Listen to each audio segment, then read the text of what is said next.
Welcome back, besties. If you read the title, then you already know what we're doing today. We are going to be reading booktuber's worst books of 2024. I watched a whole ton of videos in order to tabulate what was the worst books of 2024 according to booktubers. So from December 22nd to January 10th is when I watched every single video that came across my subscription box or on my YouTube feed with the title worst books of 2024. And I watched 28 videos, and after the tabulations were all done, I did end up with, I think, a pretty good list of books that were vying for the worst books of 2024. So the way that I'm going to be doing this is the top 2 books on the list I will be reading, and then I will be choosing 2 books out of the list that I want to read. I don't know if I can say that I actually want to read any of these books because people have been saying that they are the worst, but we're gonna go into this with an open mind and an open heart and just kind of hope for the best. Now, coming in at the worst book of 2024 according to these YouTubers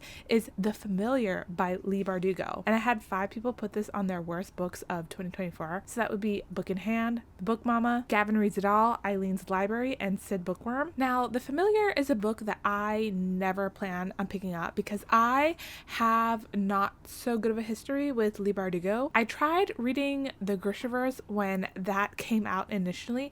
I remember picking up the first book, I think that one's Shadow and Bone, and I accidentally DNF'd it. I just started reading it and then I just never picked it up again. And then I read Six of Crows by her when that came out, and that book was getting so much hype when it came out. So I decided let me pick that up, and I quite frankly didn't get the hype because I think when I read that book for the first time, I gave it 3 stars, and then I reread it again last year in 2024 and I was very, very incredibly bored while reading that book. That is probably a hot take. And I think the worst offense that Leigh Bardugo has made to me is that I tried picking up Ninth House because that is another book by her that is very, very hyped up, and I got maybe like 150 pages into the book before I was like, what the fuck is going on? The one thing I don't want to feel like while reading a book is stupid, and I felt like that book made me feel stupid. It just felt like she plopped you down in the middle of the world but didn't explain anything that was going on. And I have heard that you need to like get at least halfway through the book in order to like really get into it and understand what's going on.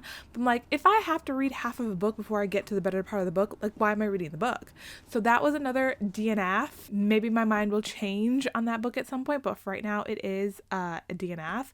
So I haven't enjoyed any of Leigh Bardugo's books, which is why I never planned on picking up The Familiar. But The Familiar is, I think, taking place during the Spanish Inquisition or following some magic people who can use magic. I think there's like a witch trial that's happening.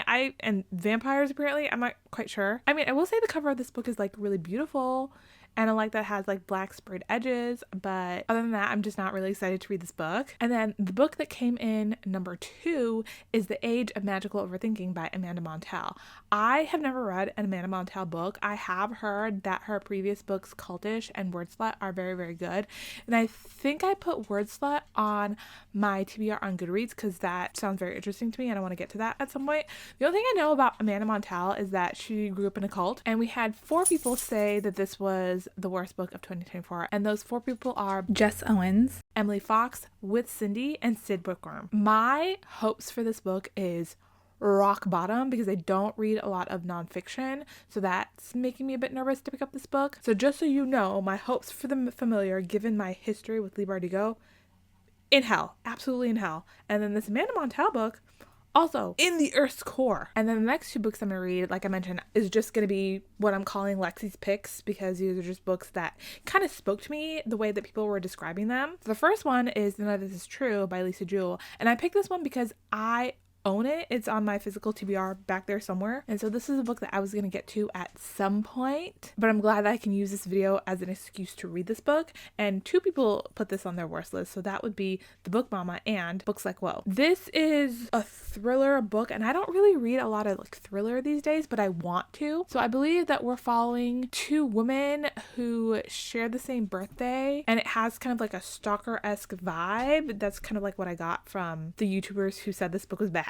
I've never read a Lisa Jewell book. Her covers or her books are kind of like giving like Riley Sager or Ruth Ware, which is probably why I've never picked up a book by her before. But I recently saw Sarah Without an H read None of This Is True, and her and I are both cut from the same cloth where we don't really like anything that we read. So she gave this book a 5-star. So my hopes are actually really high for this book that I'm going to enjoy it. And then the last book that I'm going to read is Into the Drowning Deep by Mira Grant. And only one person put this on the worst books of 2024, which is fine because this is actually a book that I really want to read, and that would be Jess Owens. The way that she described this book is she described it as like killer mermaids, but kind of slow going, kind of like choppy action scenes. But the thing you need to know about me is that I love some mermaids.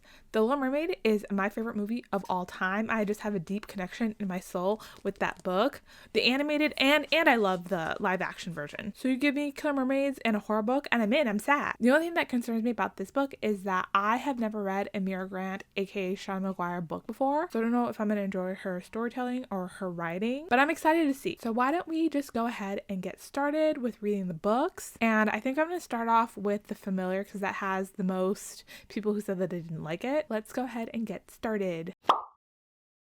The Familiar by Leigh Bardugo. The competition didn't make much sense. I don't know what's going on. This was a massive disappointment for me. Probably my biggest disappointment of the entire year. The Familiar by Leigh Bardugo. Just how do you make the Spanish Inquisition boring is just the question. Because the book it's like a nothing of a book. The Familiar by Leigh Bardugo. I still don't know what goes on. I still don't know what to tell you about this book. Bored and confused is how I felt. Is Leigh Bardugo's The Familiar. Oh my god, I was so bored. I was so bored for this. It just made me roll my eyes the entire time. I'm halfway through The Familiar, and I do have to say that I need to politely disagree with all the YouTubers who said this book was bad, because I'm having a good time. Also, I don't know why I'm holding up my Kindle like that's supposed to tell you what the cover of the book looks like, but here is what the cover of the book looks like. I think I need to go back and watch what the people who said this book was bad, what they actually said, because I'm really liking this book. This is set in Spain, and we're not given a specific time period, but I'm gonna guess somewhere in like the 1800s, maybe even the like 1700s. We're mainly following Luisa, and she is a scullion maid at this family's household. Now, the family that she like works for, they're not very rich, and the wife or the lady that runs the house, her name is Valentina, and her husband's name is Marius. And like I said, they're not very rich. Luisa, she has this ability to use her magic, or like a little bit of like magic-y powers, but she uses it for small things. Like when she fucks up, like when she burns some bread, she magics it so it's not burnt anymore. Or when there's like something that needs to be sewn or fixed, she'll magic it so it'll fix itself. And there was one day where Valentina looks at a piece of bread and it looks burnt, and she was about to like yell at somebody in the kitchen, but then Luisa magically fixes the bread so it's not burnt anymore. And then Valentina's like, I could have sworn that was burnt. And she gets this inkling feeling that something's going on there, and that it might be the maid, Luisa's, who is at fault. So Valentina is just like, let me keep an eye out on this maid. And so one day she like forces Luisa to like use her powers, and then Valentina's like, caught you. And she uses Valentina as more of like entertainment because her family or her household is not rich. She like wants to like move up in polite society, so she like hosts these parties where people will come to, and like uses Luisa's like little magic tricks to like attract more people to all these parties. But that gets Luisa some attention by some unwanted people. So we have the De Paredes family, who was very, very wealthy, that takes an interest in Luisa because the man in charge there, his name is Victor. He's married to Luisa's aunt is his mistress, and Luisa's aunt's name, her name is Polite, and Polite's like, you need to watch yourself because you're gonna get in trouble with the wrong sorts of people by using your magic. And Luisa's like, you know what, I actually want better for myself. Like, I have this gift and I should use this gift to level up in life and like earn some money for myself. But like I said, she gets the attention of the wrong people, which is Victor de Paredes, and he's like, why don't we take you to go see one of the king's advisors, because they're holding this tournament for other people who have magic so that they can then serve the king. And it's kind of like a big deal because you're only allowed to have a certain level of magic because if you have too much, like, then you're a threat to the king. So at this tournament, they bring together all of the people that they've found, like other wealthy people, family too. They can bring foreign people that they found who have magic, and then one person who wins the tournament will then serve the king, I believe. But you have to be careful because you don't want to be seen as a witch or disrespecting God. But then we are also introduced to Centennial. These names are in Spanish, and I'm sure I'm pronouncing this wrong, but Centennial he works for Victor, but he's like bound by magic to Victor and Victor's family. But Centennial develops kind of a relationship with Louisa, a little bit of romance, if you will. But Centennial has a mysterious past. We've been told that he has been living for like centuries and that he can't die, and he's mysteriously somehow magically tied to Victor and his family. But that's the point where I got to. I'm halfway through, and like I said, I'm enjoying this book. I don't understand why people are saying that it is bad. Maybe the second half is bad. I don't know. I mean, I'll get to it. I'll just keep reading. But like right now, as it stands at this present moment, this is a 4-star book. I'm sorry, I have to disagree with the people that said that didn't like this. Anyway, I will check up with you once I am done with this book and give you my final thoughts. I finished reading The Familiar, and I have to say, I don't get the hate. I really don't get the hate because I kind of liked it. The general consensus between the people that said they didn't like this book was that it built up to nothing, or that they had higher expectations from a Lee Bardugo book. And I have to say, after already telling you guys that my expectation for Lee Bardugo was already rock bottom, that I didn't have high hopes for this book, so I went into reading this book with really, really low expectation. And surprisingly to me, I thought it was fine. Another of the feedback that this book was getting was that it was very confusing and they couldn't get into the story or understand what was happening. And I had to disagree. I'm not saying that this was a perfect book, but what I am saying is that I kind of enjoyed my time reading it with the aspect of like all the trials and what was going on. I didn't feel like it dragged, and that was something that people have said that they felt like it had dragged, that there was like zero interest in that part of the book. But like I said, I had to disagree. I kind of quite liked the trials. You know, I did think that they were kind of silly and based on very much nothing, because the way that I was thinking about it in my head is that when you think of like Salem trials where they force women to like get into water, and if they float, they're a witch. If they drown, they're not a witch, but they're dead anyway. It's kind of the way I looked at these trials, is that they were testing you to see if that you are a witch.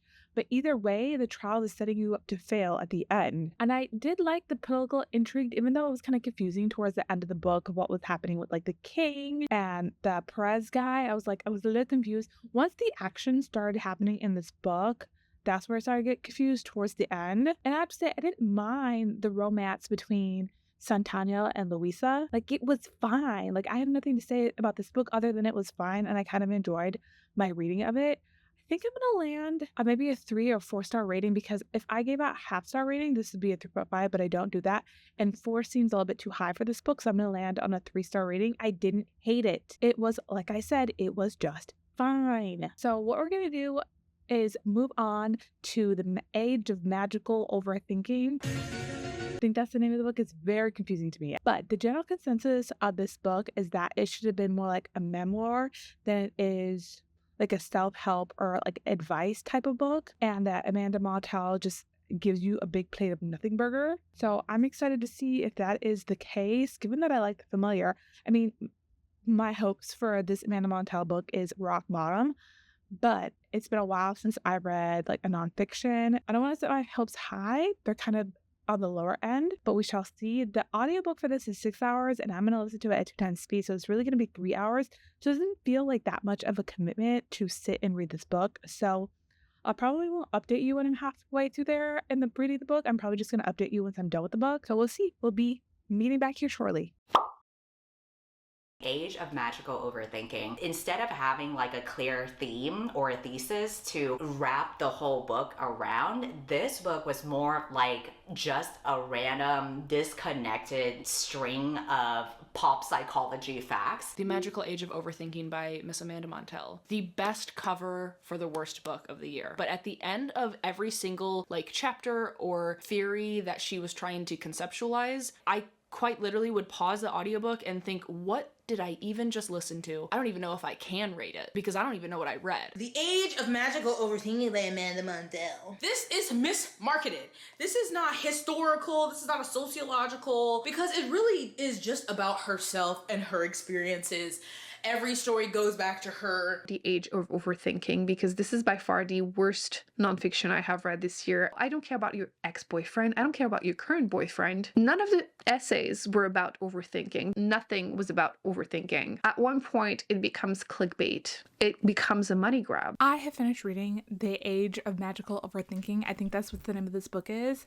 And I do need to concur with everybody else who said that this book was bad, because this book is, in fact, really bad. I had to restart the audiobook for this no less than 3 times because I had zero idea what Amanda Montell was trying to say. And at the end of the day, I think she has to say nothing. Like, absolutely nothing was being said by this. This is supposed to be, under my understanding, kind of analyzing overthinking and magical thinking or wishful thinking, while also somehow being her memoir. It made very little sense. But instead of me sitting here and roasting this book and tell you all of my feelings about this book, I decided to just pick some Goodreads reviews that I saw on Goodreads that pretty much summed up what I was feeling while I was reading this book. After how much I enjoyed Cultish, which is another book that was written by Amanda Montell, I was really let down by this one. If you have taken a Psych 101 class, none of the insight into biases will be new to you. This book veers into memoir and personal anecdote far more than is warranted. While I recommend Cultish to anyone who would listen, I will caution readers against this one. I think Montell is less aware of her own biases than she pretends, and this is not her area of expertise, and I do need to agree. All these essays felt like spoofs of Sex and the City episodes. Mr. Backpack, I do have to agree on this. Reading the sentence, paying a wealthy stranger $26 a month for their dubious online manifestation course is just a version of Stockholm Syndrome, almost took my fucking head off. Good book to read if you want a reminder that people can literally just say anything. I can't overstate how overwritten and under-researched this book is. Only finished because I was hoping this book would redeem itself at some point, as I quite enjoyed reading Cultish earlier this year. The author's voice feels very different in this one. It's as if she came up with a few generally popular topics and then asked someone else, or ChatGPT, which ironically is mentioned a few times, to write a few uninspired pages, building on those. The leaps she makes are eye-roll worthy. The title should be Privileged White Girl Talks About Unrelatable Rich Girl Experiences, because only someone completely entitled and delulu could turn a BA from over a decade ago, spend 200 plus pages talking about herself, mask it all under a premise of social science, regurgitate the research of others, and call herself a linguist. I wish Goodreads had an option to give 0 stars. As someone who read and enjoyed Cultish, I don't understand how the same author could have written those 2 books. I felt I was reading the disconnected and incoherent thoughts of a spoiled teenager on their Tumblr blog in the 2010s. And then this good review simply says, entitled White Women Drivel. This book felt like a last-minute essay for psych class, but you're not a psych major and you decided to cite yourself instead of doing any proper research. This book was insufferable. I felt like I was catfished. I thought the author's previous book, Cultish, was interesting and well-researched. This book could more accurately be titled Anecdotes About the Author's Boyfriend Casey. Apparently, the author has gotten really into podcasting since Cultish came out, and maybe her podcast audience cares about her unremarkable, sorry life. I don't. All this book achieved was make me want to read more interesting sounding books she references and quotes in between her 9,495 inane personal stories. So that pretty much sums up all I think about this book. None of This Is True by Lisa Jewell. I despised this book. My problem with this book is I don't like stalker-esque books. I disliked our inner monologue of our main character. None of This Is True by Lisa Jewell. I did not find particularly entertaining, and then I was offended by some of their content in terms of like, I think this is highly distasteful. I think this is bad for me. I finished reading None of This Is True last night, and I do need to say that I enjoyed it. I don't know what y'all are talking about. This book is good.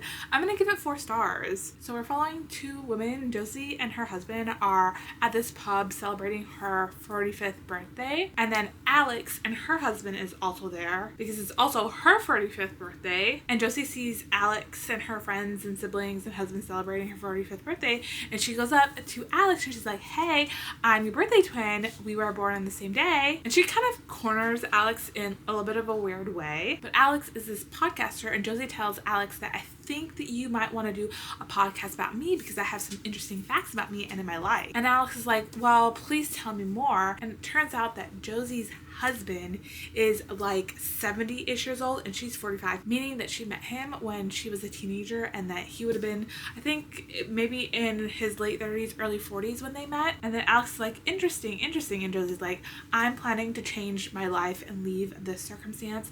I think you should make a podcast about me, documenting me getting out of this situation. So Alex goes ahead and does that. But throughout the way, these 2 women develop a very toxic relationship. Josie has 2 kids, Roxy and Aaron, and Roxy has run away from home, gone missing for quite some time, and then Aaron is kind of a recluse. She still lives with Josie and her husband Walter, but she spends most of her time in her room video gaming. And then Alex, her husband, is, I want to say, an alcoholic because he goes on benders sometimes, but Alex is very much like, this is a short thing, he'll get over it. And then she also has 2 young children. But as Alex comes to learn more about Josie, some things seem not quite right about Josie. And as the title suggests, none of this is true. So as I was reading the book, I was like, feel like somebody's lying here or giving some mistruths. So it wasn't so much of a twist at the end when you kind of find out who is telling the truth, what are the lies here.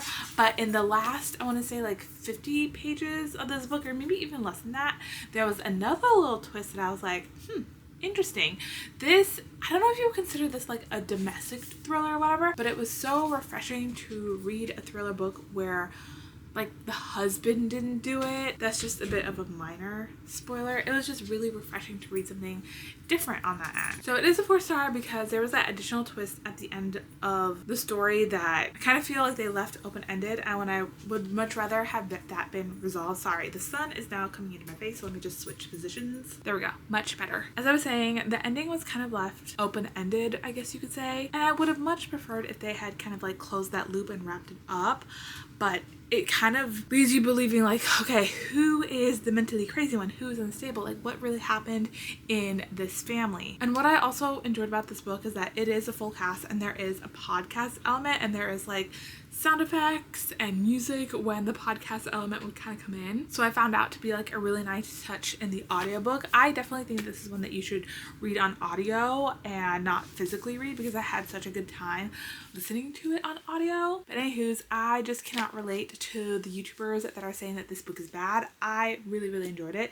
So far, we've had a lot of wins along the way here. The only fail that we had is with the Amanda Montell book that I honestly feel, I don't know if it's going to go my worst of 2025 because we're still in January and there's a lot of the year left to go, but it is real bad. It's one of the few books that I read this year that has been really bad. So far this video has been a success. Now we're going to move into my 4th and final book, which I'm going to read Into the Drowning Deep by Mira Grant, aka Shauna Maguire. Into the Drowning Deep was another deeply disappointing video, but just like the scientific parts of it would be like cool at first, but like it kept going on. When action is broken up, like, okay, we are being attacked by these things and then we're breaking them up for monologues of people, I'm like, well, what's happening? Is that person dying or not? Like, get back to where that scene. It went on for a bit. It could have been shorter. Now this is my first Shauna Maguire book. I've not read any of the books in the Wayward Children series. I think that's what that series is called.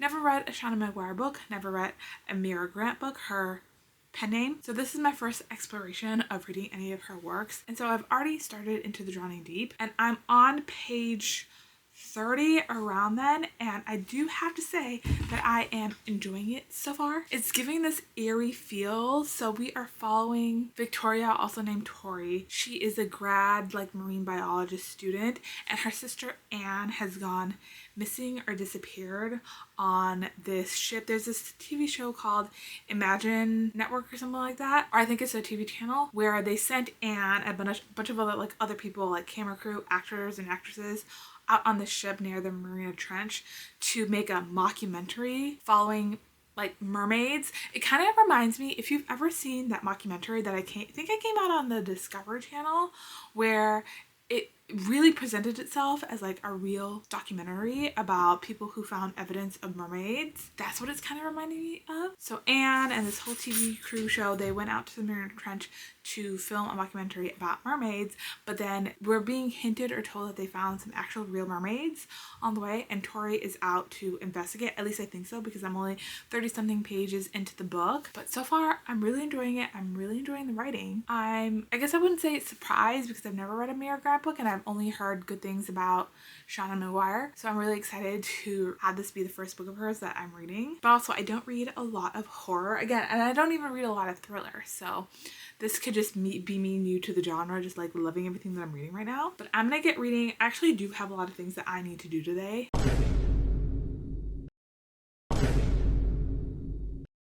Okay, coming at you guys with an update. Things have happened. I started reading this book and I was really liking it, but then halfway through, I got what was probably one of the worst migraines that I have ever had in my entire life, and that started on Thursday. Today is now Wednesday of the following week, and that migraine still has not gone away. It's been really tough and I've been struggling through it.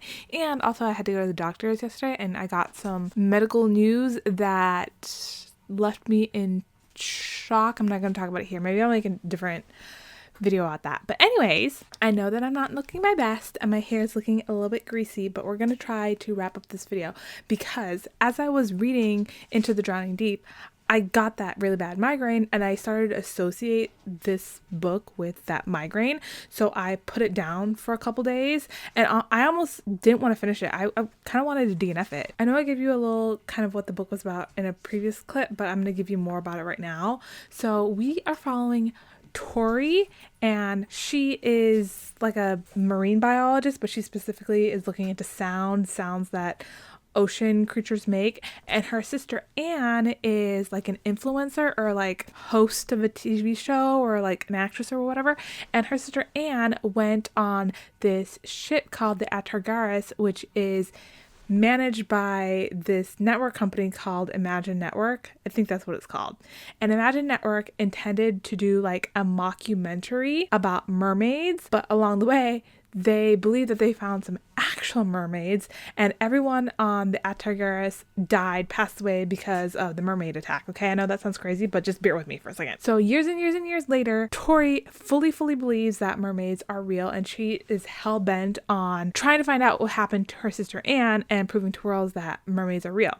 So she's just one of many characters that we're following. We're also following this character named Jillian, who is a professor of mermaids, but she's kind of like made fun of or mocked because people are like, oh my god, mermaids, not a real thing. And then we're following this other guy, I don't remember what his name is, but he works for the Imagine Network and he's married to Jillian, but he's kind of like your evil corporate guy. Then we're following a girl named Olivia, who is now the TV podcaster for Imagine Network. And then we're following three sets of sisters, Hallie, Heather, and Holly. We're following so many characters. But anyway, the Imagine Network has decided to send out a new crew of people out there to the Mariana Trench to prove that these mermaids exist. But this time around, they decided to be a little bit smart about it, and they hired like security, some personnel that can use like guns or what have you to take down the mermaids. Like, they're trying to be a little bit smarter about it, and that's kind of how the book is set up. What I will say about this book is that the hardcover, I think, is almost 500 pages long.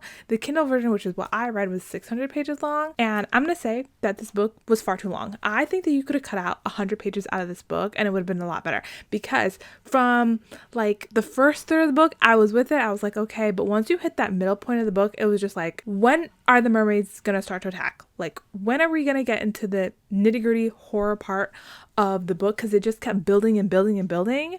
And it just kind of got crazy to me. Even towards the end of the book, like 80% of the way, the mermaids were barely attacking. Like, they were attacking at that point, but it wasn't like a full-scale, all-out, like, attacking kind of situation. And then the other thing about this book is that there were way too many characters to follow. I just listed out a bunch of people a little bit earlier about like who are in this book, but that there are way more in this book than I'm actually even mentioning. And the other thing about this book is that if you want to read a book about characters that continue to make dumb decisions time and again, then maybe this is the book for you. Because there was this one thing that happened in the very first, like, I don't know, third of the book about this girl who goes down and into like a submersible, and she dives down onto the bottom of the Mariana Trench, and she's like, I'm gonna be the first person to come down here. She's like, I don't believe in mermaids, but I want to be the first, deaf person to come down here. I'm gonna make history. I'm a scientist. I want to be, talked about around the world. But then the people upstairs on the team that's watching her down there on like the screen are like, hey, you need to get out of there. Something funny's happening. But the entire time she's just like, I'm not gonna listen to them, because I want to be the first person to do this deep dive. And also, I'm going to talk a little bit of spoilers here, but at one point they do end up capturing and then killing Mermaid, and they decided to study it. And there was this one character that was like, this is for science. I'm gonna be the first person to like see these deep underwater creatures that no one has ever seen before. I'm gonna be the first person to like make history. And then he ends up dying, but it's just people making dumb decisions over and over again. And that was really irritating to me, because like once you have proved that mermaids are real, again, spoilers, at one point they capture a mermaid into like this pool or whatever, and once they capture that mermaid, if I was the crew member or the captain of the ship and I was like controlling everything, I'd be like, okay, time to get the fuck out of here before we all die. I think his name is Blackwell. He's the guy that's married to the Professor Jillian. He was like, there's a bigger thing at play, but he never like really reveals his plan. Also, the last 80% of this book was very much giving what the fuck. There was this one character, Tori, that I was mentioning earlier, that makes this huge leap in logic, and I was just like, how did you get there, girly? Please explain, how did you get there? And like I said, I was associating this book so much with the bad migraine that I was having that I put the book down. This is on me, but I wanted to DNF this book so much because I was like, this is associating it too much with my migraine that I was like, I need to DNF, but I was like, I can't DNF because this is for a video. This is for booktuber's worst video. So I did this thing, which, I mean, shame on me, but I looked up the ending of the book, and the ending of the book, I was like, what the fuck? I was like, okay, sure. But then when you read it in the book, it's even more of like a, what the fuck? Again, this goes back to Tori's huge leap in logic. Like, I wasn't getting it. I was not getting the end. Like, the first 50% of the book, I thoroughly enjoyed, felt like 5 stars. But then the last half of the book had me going, what is happening? What is actually happening?